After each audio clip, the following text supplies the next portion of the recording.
So, for this week, I'm actually following on from what I said last week. Weirdly. We're going to look at the Game Awards, but more in particular, the Game of the Year category. Because a lot of things have been bandied about in the past few months that is making me feel that people are being blinded by propaganda. So first we'll go through the 5 nominations. So in alphabetical order, we've got Bloodborne, Fallout 4, Metal Gear Solid 5, Phantom Pain, Super Mario Maker, and The Witcher 3, Wild Hunt. All 5 very good games. But, if anything, in my opinion, there are 3 games that are probably being considered for it. Which are the 3 which are on every platform available? Which is Fallout, Metal Gear, and Witcher. Wii U doesn't get any love, and I don't think it will do until it brings out a Zelda game, which clearly is now next year, hopefully. And yeah, despite Mario Maker being good, some of the issues that you had, like supposedly they were doing a whole patch thing where you could unlock everything from the off because people didn't want to play it for consecutive days in order to unlock everything. The patch that was supposed to have been access to do it, I don't know what happened with that.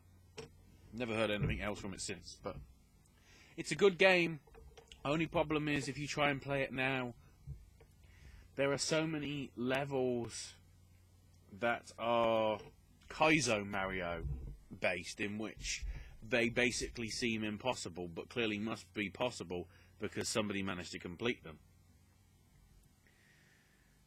Some of them are so tough that regulars will just struggle anyway with the games. So you've got to take that out. Then you also come to Bloodborne, which arguably, out of the 5 games on this list, is the hardest game of them all, because the fact of the matter is, it's supposed to be hard, you're supposed to die lots, and people's patience probably won't credit for a lot of it. The fact that the DLC that incorporates, or the DLC for Bloodborne, I don't know whether it's out today, or I don't know whether it's, basically for all these games, the qualifier is that it has to have been released by November the 24th. So I think that might mean, at least in terms of US release, that the Bloodborne DLC could sway votes, even though it isn't what's being reviewed. Because that's a key factor as well, which we'll get to. Bloodborne is so hard and difficult that I wouldn't object it to be being seen as Game of the Year, but again, you're only talking about one console. That it isn't as readily available as the other 3. That's why I don't think they stand a chance. Don't get me wrong, I'd love to see Bloodborne win it. I don't think Super Mario Maker has a chance, because it's a strong list. But then we come to the big 3, because the problem is, a lot of people have been saying that 2 of the games are Game of the Year. And the third one, they said it was Game of the Year and they forgot about it. And I'm here to tell you why you shouldn't. So, let's go over the 2 which I think are false idols. One, and it pains me to say this, is Fallout 4. Just because of the fact that we're using the same engine from Fallout 3, you can clearly see in certain bits that it's really not in a good way. Then again, that's the same with all Bethesda games, but you'd have thought in the God knows how many years that they've had this engine in 2007, they might have been able to work out the bugs and the patches and everything, considering they've had, well, I think Todd at Bethesda basically said that it's been in development for at least 5 years. They thought they could have done something in that time. Bringing a game out that is not fully functioning, and especially with some people with game-breaking glitches at the minute, which apparently are being patched this week, which is good to see, but bringing a game out in this condition is not entirely brilliant. Especially the console versions. Most notably, the Xbox One edition. Because from what I've seen of frame rate stuff, occasionally the screen freezes. So basically it goes from 60 and drops to like as low as 10 or 15 frames a second, and then sort of gradually jumps up. In terms of frame rate, it is not the proper experience. It drops on PS4, but not to the same extent. But there's still, it's still chugging on there. This is an old engine running on a new console. The old engine, they actually did a comparison. The Fallout 3 version that you get free with Xbox One by buying Fallout 4 runs to some extent actually better than it does on the 360. So as you can see, going to newer hardware with newer power means it's capable. It makes you wonder what would have happened if they just made Fallout 4 for the last gen versions, but then somehow enhanced it for the current gen, like clearly Fallout 3 has done. Because Fallout 3 looks pretty much, from what I've seen of people playing it via the Xbox One, download and whatever, the backwards compatibility, it looks pretty similar to Fallout 4. Okay, the textures are a bit nicer here and there, but in essence, the gameplay aspect looks pretty damn similar. But it still comes out in the shape that it's in. That's why, although I'd like it to be Game of the Year, I don't think it should be. Second, the other one, and again, pains me to say it, but then also not, which you'll have guessed by some of the things that I've done over the past months on this series of videos for the channel, is Metal Gear Solid 5. Do I need to say about the fact that if you want to do a complete playthrough, the difficulty level for people that may not know anything about the game goes way too stupid for some of the levels? Add to the fact that clearly whatever you got for the second part of the story, once it ends at part 1 and says coming up in part 2, everyone was going, but that felt like it was the end. And then when you got a half-assed part 2, and the ending that never was, as part of the special edition PS4 version on the bonus DVD disc, it shows you that can't be Game of the Year, because we didn't get the game fully. We only got 1.5 bits of it, arguably. It says a lot, but quite a lot of the missions in Part 2 are just harder versions of Part 1. And the fact that you've had radio silence from Kojima and Konami, and the way that they've treated everything that's happened with this, the microtransaction situation, and the fact that they've been openly boasting, yes, this is Game of the Year. That's just like, you've got to treat that with contempt.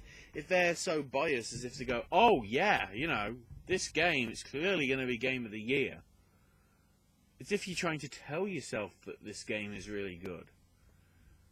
Now, don't get me wrong, it's pretty impressive, but you can't say it's the experience everyone wanted. I've seen fans of this genre nearly try and disown it just because of the ending, or the true ending, that you get in this game. People that are that disillusioned by what happened. Partly I think Kojima was trying to do that, but also the loyalist fans that you've got feel disillusioned by the series, which partially also makes me think whether Kojima did it on purpose. No, he left the office by setting fire to the thing and walking off. But enough about that. So then the final one. And I have to say my contender and what would be my choice for Game of the Year. Obviously this is not public voted, this is voted for by a field of experts and everything. They vote on the things. There are public vote things which I'll probably cover next week, mainly because by then we might have already known what's happened, because they close the voting off for them pretty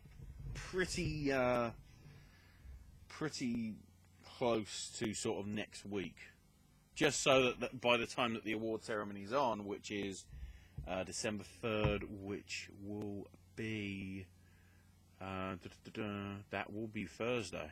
Ooh, that's gonna be interesting Thursday for me. Anyway, as I get distracted. So, Witcher 3. CD Projekt Red have never said this is going to be a Game of the Year, unlike Konami. And the fact of the matter is, for people that have a console or have the PC that can run the thing, which is the same situation for Fallout 4 because you need a pretty good rig to run it, or frame rate and all sort of technical stuff has been way more consistent than it has for Fallout 4. Patches and bugs have been pretty much ironed out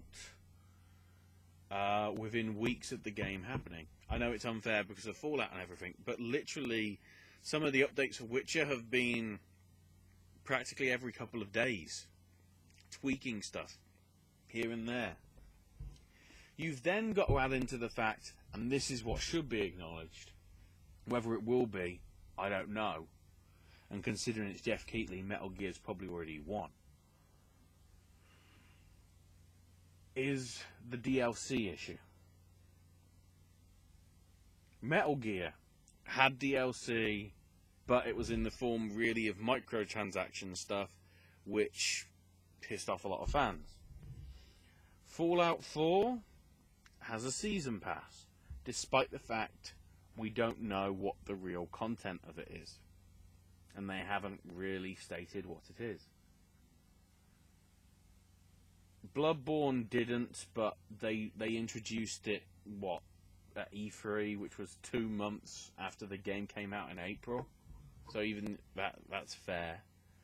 I don't know if they've even announced Mario Maker DLC. They should do it, but whether they will, I don't know. But Witcher literally gave out 16 pieces of DLC, like costumes and alternative costumes and that, for nothing. $0, £0, €0, whatever your currency is. It was 0. That's the big number. Well, it's a small number because it's 0. And they listed what the DLC that they're going to be developing over the next 12 to 18 months was. They told you that the first expansion is called Heart of Stone. It's coming out in November, and it's going to be about an extra 8 to 12 hours of actual story that wouldn't affect what you did in the main thing. It was sort of a separate sort of thing which somehow did tie into the main game. And when it came out, look what happened. The DLC got just as good reviews as the main game itself. If you can have DLC, which is on the caliber of the main game, especially with how much you need to put into these games to get sort of a full completion or, you know, get the full sort of Witcher experience, given the size of the map.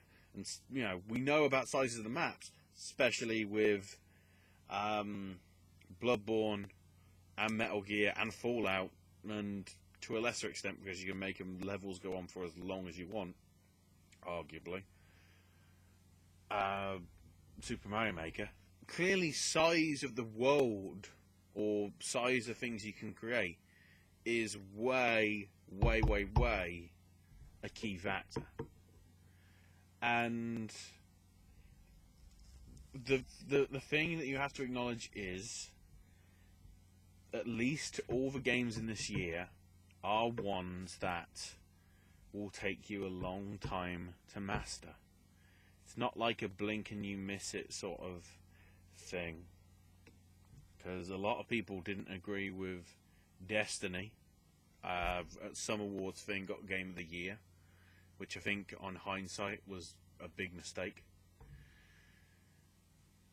And then I think Dragon Age Inquisition won it as well, which out of the list from last year, I think that was the strongest one there. But even then, it was sort of, yeah, that's probably better than Dragon Age. You know, so much so that, you know, it literally came out for Xbox One this year and PS4, and that sort of came out to little to no fanfare from what I remember. So toot toot toot, or what, you know, however it goes. But yeah, the Hearts of Stone thing, and they've already announced that I think, I don't know if it's just two more major DLCs, but they specifically said that the second and the third ones would also be additional story. And they've pretty much, okay, for these expansions you've had to pay money, but the thing is, when they have the details of what the title of it is, what the basic idea of the content is going to be, what the story is, they give you a price, and so it's full frontal honesty. It's a case of, here's what we're offering you. You could pre-order that first bit of DLC with the actual Witcher 3 game for like 2 or 3 months before the game even came out. It's this approach that CD Projekt Red has done that needs to be an example that a lot more studios follow. Don't do microtransactions. Just provide content that you can either do for free or you can do as part of a bundle, like with an expansion pack, like World of Warcraft. When they bring out an expansion every couple of years, it invigorates interest because there's actually good stuff within the expansion. It's the same with Witcher 3. Witcher 3 has been forgotten about, I fear, because it came out back in May. And apparently people have short memories. That's why I fear for Bloodborne as well, because it came out in April. Admittedly, it's got more of a chance because the new DLC's come out and is getting a lot of rave reviews as well. But the fact that Metal Gear came out in September, and then whatever the Metal Gear Online was came out mid to late October.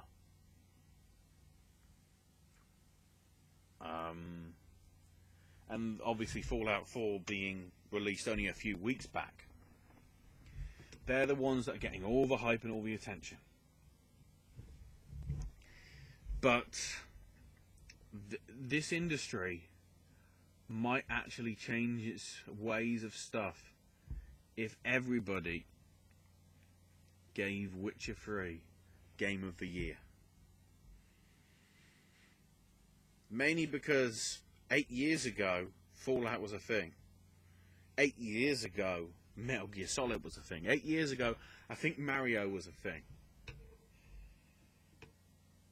The two that weren't even a thing were Demon Souls, I think, was around that time. And if it would have been PS3, it might not have been. Either way, Demon Souls, Dark Souls, Bloodborne, which is technically the same sort of game because it's that style of game, and Witcher only just started. And the fact that 8 years on from 2007, those games have become as big as they are now really shows you the credit of how they've risen to actually become really important things. So yeah, after seeing the golden joysticks give the award to Witcher 3, which is voted for by the public, I was pleased. Then after seeing the fact that the Critics' Choice Award for the same thing gave it to Metal Gear, it was like, no. You give credit to Kojima. You don't give credit to Konami. CD Projekt Red and all the guys behind that, they're the ones that deserve all the credit. Especially with the fact that, like with every single game on this list, bar Fallout, I think, and possibly Mario Maker, all of them got delayed. I've already talked about how delays are not always a good thing, but then not always a bad thing either. The fact that Witcher 3 was as good as it was is yet more of a campaign or a testament to CD Projekt Red, in that they didn't want to bring something out that was going to be lackluster and poor. So please, if there's any justice in the world, next Thursday, let it be Witcher. I will go through the rest of the awards along with... Well, I probably won't talk about this again because I think I've made a passionate enough plea already, despite the fact it's probably already been decided. And the game of the year is... what was it? Trying to think. What was that terrible game that came out? Oh yeah, Revolve.